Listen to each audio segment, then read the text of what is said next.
Hey darlings!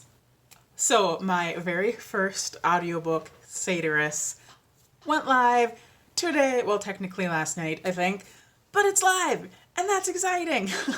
So I'm going to talk to you about the steps I took to create my first audiobook, and I'll tell you a little bit about what it's like to do an audiobook for somebody else. I've already talked about that, but I'm going to talk about it more. So, my very first audiobook.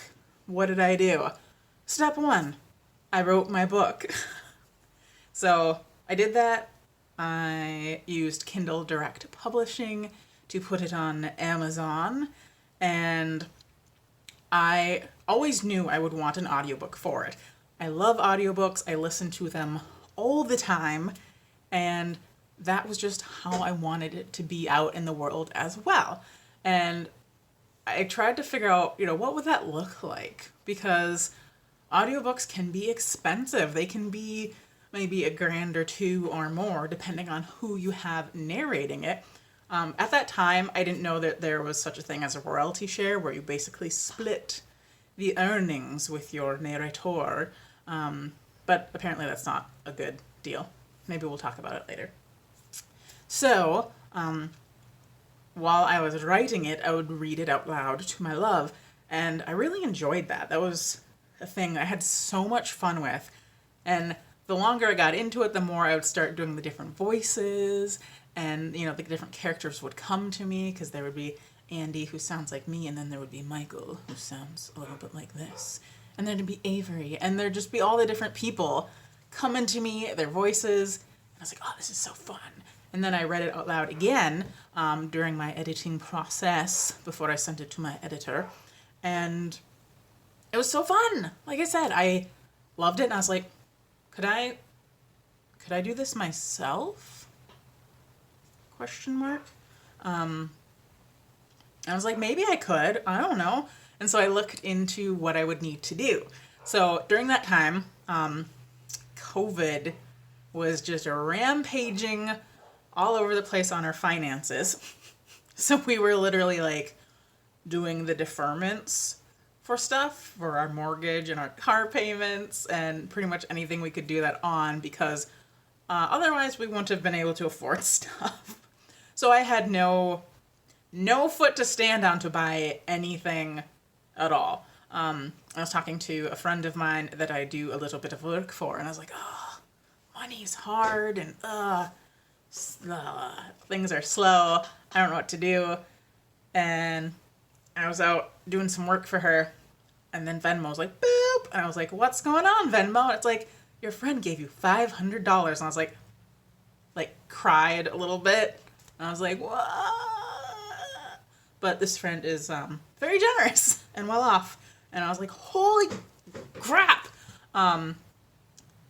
So then I talked to my love, and I'm like, can I use some of this to buy a microphone? And he was like, nah. And he said, if I borrow a microphone from somebody, if I figure out how to use the editing software, if I find out I don't hate editing, then yes, maybe. And so I have a friend that does music and drops some lyrics to the beat. That's exactly how they do it. That's how that works. Borrowed their microphone, plugged that bad boy in. Girl, I don't know what gender their microphone is. And tried it out. I did a full chapter and worked on editing, and it was clumsy and awkward and weird, but I did it, and I was like, it wasn't terrible, and I figured it out, and it didn't take me forever, which I was worried about, because there's some things I am decent at learning, give me some psychology, I got that, but anything physics or biology was good until senior level college, and I was like, nope. Math up to calculus, nah, not really. That stuff, same thing with sound stuff. I'm like, nope. I don't know. My brain is just not as savvy with that stuff, so I was a bit worried. But I did it, and it wasn't awful, and I didn't die, and that was cool. So I was going to get my microphone, and then I saw they went up in price. So I was watching a lady, her name was Bailey Varnes, and she had awesome tutorials on how to narrate. And she recommended the AT2020 USB Plus, or just AT2020 USB Plus, something like that. She was like, it sounds great, like it sounds as good as maybe like $1,000 mic, and that was what she was using. So it's like, sweet. So I think she said it's like 100 something, and I go online, it's like $230, and I'm like, but why? And it was like sold out all over the place. I'm like, okay, Craigslist, Facebook Marketplace, like whatever, I'm going to find a used one. That's how I'm going to get it done, son or daughter or solder. I found one that was like $180, and it was like a special edition, but the seller never sent it. So I got my money back, and I'm like, okay, back to square one. What do I do? Maybe I'll just buy one full price. No.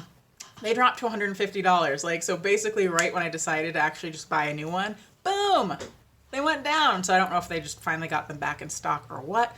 So excited. So I bought my mic because my friend was lovely enough to bless me with monies.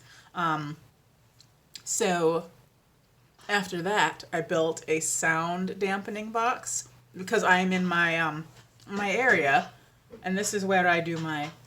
Anything weird over there? I don't know if it's dirty. That is my computer on a shoebox because I'm fancy like that. Yeah, I made a sound dampening box because I'm like, I want to record here. This is where I'm comfortable working. This is where I do my writing. This is where I do all my stuff, and it'll be amazing. So we get butcher box. It's pasture raised meat. And so the box that the meat comes in is like super insulated. So I'm like, this will be perfect. So I took that. I heard egg cartons are not very good at sound dampening, but I'm like, whatever. I'm going to add some just in case on the inside. And then I have this like floofy textured fabric. So I'm like, I'm going to add that around the cardboard things and just make it extra sound dampening. And I kind of hole in the back so I can put the USB cord through there. And I set it up right where you are right now. And you could hear everything. I have pets, and pets are noisier than you would think if you have a microphone used for voiceover work, because those things pick up everything. So, which is good. I mean, you want it to be sensitive and caring and tender. But yeah, the dog walking across the floor, the one dog like scratching his back on the whatever, the cat just going meow randomly in the background, everything, or if they're playing, all of it. And I was like, well, I made that box, which didn't work. So I was like, okay, now I have to pimp out my closet. So I did that, and I put up some really lovely mattress pad stuff, like that egg carton-y, like foamy stuff. Because, like I said, your girl's fancy. Just so fancy. Because COVID. So my love, like, nailed that up for me. And then I did use my sound dampening box to hang my mic in. Because you're supposed to get a shock mount. Because, I guess, like I said, I don't know things about sound. The thing it comes in, the stand that it comes with, is very flimsy, so it likes to fall over. But also, I guess, if there's any like vibrations or something, those will be picked up by the mic as like a not great sound. So you should have a shock mount, which prevents that? Question mark. So I don't have one of those, so I use my sound dampening box. It's hung up on the the rail thing. What the hell? Words! I'm a writer and a narrator. Can't you tell? Anyway, it's hung up in there. And then I used, like, you know these, I don't know if you can see that, those metal box things? My love picked up some randomly free somewhere, so I built like a little tower, like one wide, to put my laptop in that my friend gave me. But for something else, not for this. So it's very, like I said, fancy. It's so fancy. You don't even know. So for under $200, I have everything I need, which is even cheaper than like ACX says when they're like, oh, hey, you're going to become a narrator? Like, get this stuff. It's only whatever. I can't remember. It was like $200, $300. And I'm like, I got it for cheaper. So I got it all set up in my fancy closet, just having fun talking to myself in a small enclosed space. And went to town, started recording. So what I use is Audacity, which is free, and then I use Levelator, which is also free. And then I just upload to ACX, and that is exciting. I don't know why I like the rainbow motion, don't I? And then I had a friend beta listen to everything, and then I also listened to everything as well. And I originally uploaded everything wrong. Not uploaded, exported wrong. So I had to export a bunch of my files, because I didn't upload them right away, actually. I think I did 37 chapters before I finally started uploading to ACX. Maybe upload your chapters right away to make sure, because ACX will do like a little auto analyzer thing. So that's a tip. That's a tip right there. I'm trying to think of other things that I learned now that I've given you the very beautiful history that I'm sure you needed to know. So one, talking a lot can make your throat tired, which is weird. And it can even give you like a bit of a headache maybe, or just like a weird feeling. I also can tend to like tense up weirdly, and then I hold my phone, like I read from my phone, because I can have it closer to me and I'm not like trying to awkwardly look at my laptop and talk into the mic. But yes, it will make your throat tired. Once you get more used to it and you're doing it more often, it gets better, and then eventually your throat stops getting tired. Also, like, your mouth can get tired. Like it's hard, like you might mess up words more often because your mouth is just like bleh, like it just gives up. So that's a weird one. That's a weird one. I know that doing like a male voice for a while definitely gave me kind of a headache and definitely more of a sore throat. So any voice that's not like yours, especially if it's deeper, especially if it's sensual. No, I don't know. I don't know if that makes sense. Or is true. But yeah, it's trickier. Definitely trickier. My phone's going to die.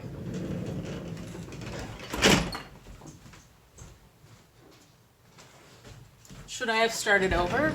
I'm 13 minutes in. I'm not going to start over. Heck no. I'm just going to scoot you on over here. Plug you in. Plug you in, plug you in. Sorry, that was professional. Never said I was professional. My dog's here. Okay, what else was I going to say? I wrote it down. I wrote it down for you.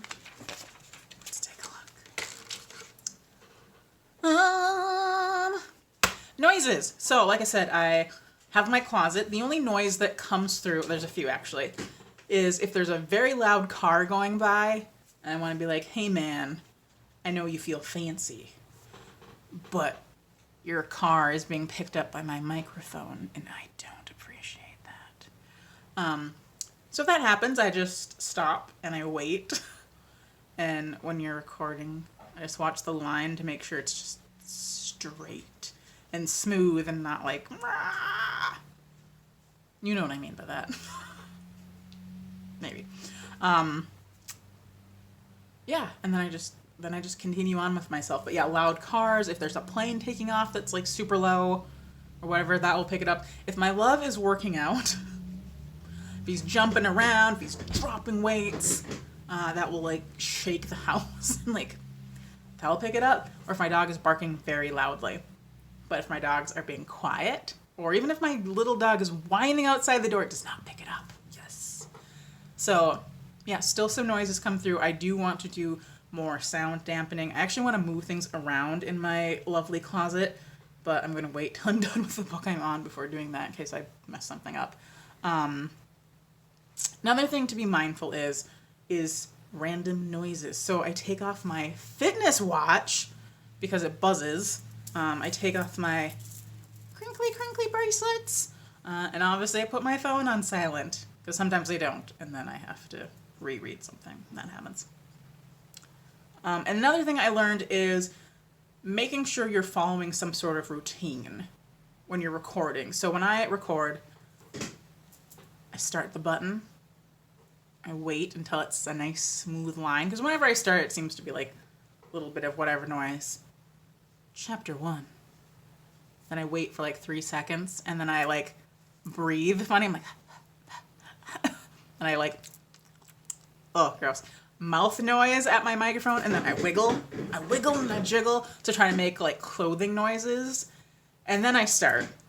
And that weird little section, I always select that for my noise profile when doing my noise reduction filter, and then I have it pull that section from the entire thing so that I'm hopefully removing extraneous mouth noises, maybe little breathy noises, I don't know, any like rustlies, and obviously whatever kind of background, just bass noise is there.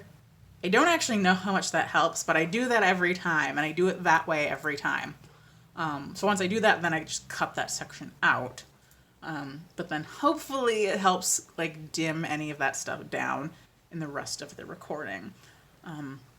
And I don't remember when I started doing that. It was a few chapters in, and I know I did have a few chapters. The first 7 sounded really weird, and I redid them. But I'm wondering if it's because I didn't do it that way. But that's how I do it now. And then at the end, I normalize it. I save it as a WAV file. I drag it into Levelator. And then I export it as an MP3 file, and boom, it's done. And that's exciting. This is very long. But there's a lot of stuff. There's a lot of stuff to do. Also, what I learned is doing somebody else's book is more difficult than your own, at least to me. Because I am basically finished recording for somebody else's book. I am just listening through. That's another tip. Listen to your darn stuff. Even if you are sure that you edited it correctly, you may not have. Because like I said, in my own book, there were a couple times I did not cut out something I needed to. So there was like a repeat of a sentence or like part of a sentence. Where I don't know how I missed that, but I did. I've done that several times in the book I'm working on now. Because I'm up to like chapter 11 of listening to it. And yeah, there's been a handful of mistakes. Or one where I just said a word wrong and it didn't even fit. I'm like, Kira, what? It was supposed to be like exploring, and I said experience. Not even experiencing, just experience. And like I was listening to it, I'm like, what is that even supposed to be? Like I had to go back through the text and find it. So you might do that. No idea how that happened or why. I was just like, that's fine. I was editing. I might have been sleepy and stressed. So listen to your stuff or get a beta listener to listen before you're done so you don't like get all excited and you're like, I'm done, because there's a button in ACX that lets you do that. And then you realize that you have stuff that sounds not great because there's repeating sentences or sections of sentences. Another thing is you might screw up frequently. And I feel like if you focus on that, you do it far more often. Because I noticed I would screw up and then I'd get upset at myself and then I would just keep doing it. So be kind. Just know that's going to happen. And then it's easier. Then you're a little bit more relaxed. And obviously, like, paying attention to the text, reading ahead if you can, definitely helps. So, was there more I was going to say? This is almost 20 minutes. I'm going to cut it off right there. I feel like I'm feeling like extra sassy today. Maybe because I'm confident and excited by hitting one of my goals to make an audiobook. Also, you get promo codes. Did you know that? You get promo codes. One-time use. for reviewers and stuff. So yes, my thing right now is, now I have to sell this. Wish me luck. I can do it. Okay. So yes, if you are going to be doing an audiobook, or if you do audiobooks and you enjoy listening to me talk about things that you know very well, or you're just like, oh, Kira, no. Oh, honey. Oh, bless your heart. Then you can feel better about yourself. So that's cool. But if you're new, hopefully this helped. And believe in yourself. You get them dreams, people. I have faith in you. Don't wear jingly stuff in your closet. And have a wonderful day. I mean, unless you're not recording. Or unless you want that noise when you're recording. Okay, talk to you later. Bye.